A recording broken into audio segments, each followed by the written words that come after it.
Ano, salamat Sir Oyo. Salamat, sir. Wala akong masasabi. Napakabait niyo. Kaya doon ako na-amaze. Tutulungin sa mga empleyado niya.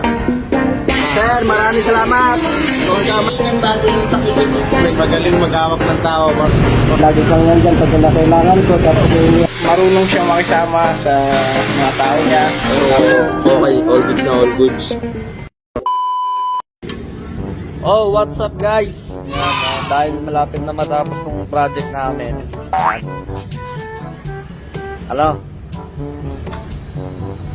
Try natin kausapin ng mga naging workers natin dito after 1 year.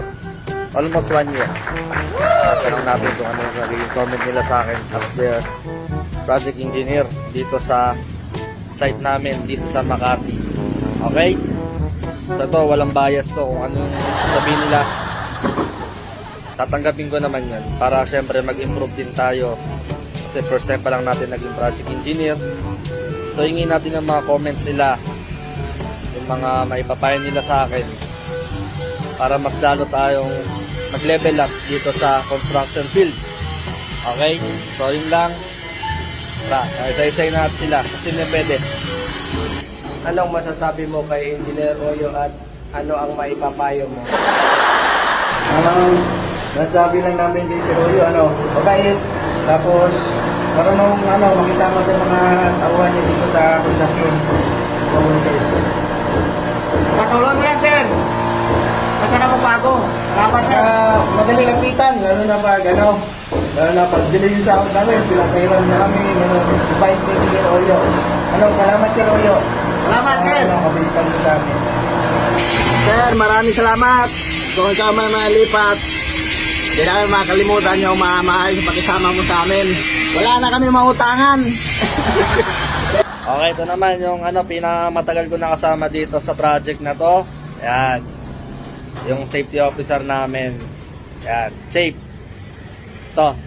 Dahil malapit na matapos yung project natin. Sa halos mag-isang taon na magkatrabaho tayo dito. Anong masasabi mo sa akin as workmate mo? Workmate? Hindi naman ako nag-expect sa'yo ng spectacular na talagang kasi syempre kakapasa pa lang talaga sa board exam.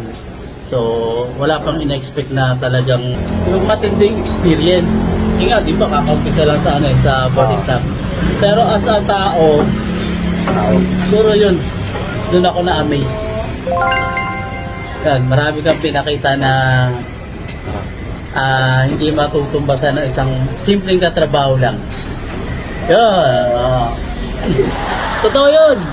Oh, sige, yun na yun. Yun Yun na yun. Okay, safe. Thank you. Nasabi ko lang kay Sir Oyo, marunong siyang makisama sa mga tao niya. Halos lahat kaming mga nagtatrabaho dito pinakikisamahan niya. Yun lang kasi sobrang bait niya namang engineer eh.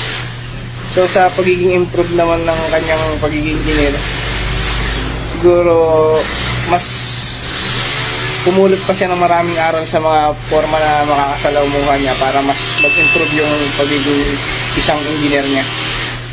So yun,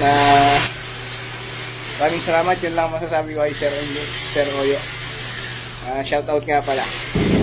Sir, masasabi ko lang, simula nung unang magsama-sama dito hanggang ngayon, hindi nagbago yung pakikitungo niyo sa amin. Hindi niyo po kami tinuturog na iba. Hindi niyo ginagamit yung posisyon niyo as engineer para hindi pakisamahan at pakitunguhan ng maayos yung mga trabaho. Yun. Tsaka ano mapapayo mo sa akin para mag-improve pa ako as professional na engineer sa isang site? Kung mapunta ka sa ibang site, sir, or sa ibang sa company, masasabi ko lang po, pagpatuloy mo lang yung pakikitungo ng maayos sa mga trabahador. Para kung paano mo sila ituring, ganun ka din nila ituring. Okay. Masasabi ko lang naman kay Engineer Oyo, mabait. Tapos, nandun yung pakikasama sa mga trabahador. Tapos, lagi siyang nandyan pag na kailangan ko. Tapos, hindi ako ng mga plano sa pagdating dito sa site. Nandyan, nagbibigay niya sa akin. Tapos, magpapamerinda pa. Ayan po si Sir Oyo. Okay po na engineer to, napakabait.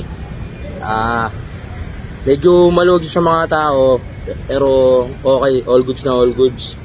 Ano naman, sinusunod siya. Pag lahat ng auto sinusunod naman. Magaling magpasunod ng tao. Yan. Ano, may mapapayo ka ba sa akin para mas maging ano tao? Mag-improve pa sa pagiging engineer ko. Ano lang sir, medyo siguro sa susunod na mga magiging project mo, medyo magpa-ano ka lang, tawag dito. Kasi masyado kang, pakiramdam ko sir, parang masyado kang maluwag pa sa mga tao eh. Medyo, tawag dito. Higpit pa Oo, konti. yung konting higpit. Kasi yung iba, medyo hindi ko naman nila lahat. Meron nakikita lang na siyempre, may mga kasamaan tayo na medyo banjing-banjing ng konti, gano'n. Oo. Ayun lang. Okay. Okay, thank you. Okay, sir. Bilang isang engineer dito, wala akong masasabi. Napakabait nyo. Sa ibang mga engineer na mga sa site namin, mas matindi ang engineer namin doon. Talagang trabaho, focus trabaho sila. Dito, okay naman yung pagkikisama ng engineer. Aga mapapayo pa lang sa'yo sir, dapat makapasok ka sa mga hotel. Kasi kung bago ka, may pagka Amerika. Ba't sa hotel? Oo, para maka-experience ka na eh. Sige, thank you, thank you. Diba? Thank you sir, sa mga kan. Palitawan natin sa trabaho. Kaya ganda sa paglimot mo tayo ng project. Okay, thank you. Helper din natin, rescue siya galing sa Marikina. Si Kyle. So, ayan. Ito, di ba, dahil matatapos na itong project natin, tapos ilang buwan din naman tayo nagkasama dito. Gusto ko lang malaman kung ano ba yung masasabi nyo sa akin bilang naging isang project engineer na dito sa project na to. Wala naman ako masasabi kay Sir Oyo. Mabait naman siya na tao, tsaka matulungin sa mga empleyado niya. Yun lang, yung masasabi ko lang, yung mga tao, istriktuhan yun lang niya kahit kunti. Yun lang. Yun lang. Pag lumipat sa ibang site. Okay. Matapos tong project na to. Okay, thank you. Okay guys, ito naman rescue namin na galing sa Marikinang site. Mason namin si Kuya Sunny. Ang masasabi ko sa engineer namin, magaling maghawak ng tao, marunong magpadala ng mga tauhan niya. Hindi siya masungit sa mga tauhan niyang mag-utos-utos kung ano-ano pa. Sana sa susunod na site, ganun pa rin ang gawin niya. Okay. Yung engineer namin na pugi, oh. Ayan na siya, oh.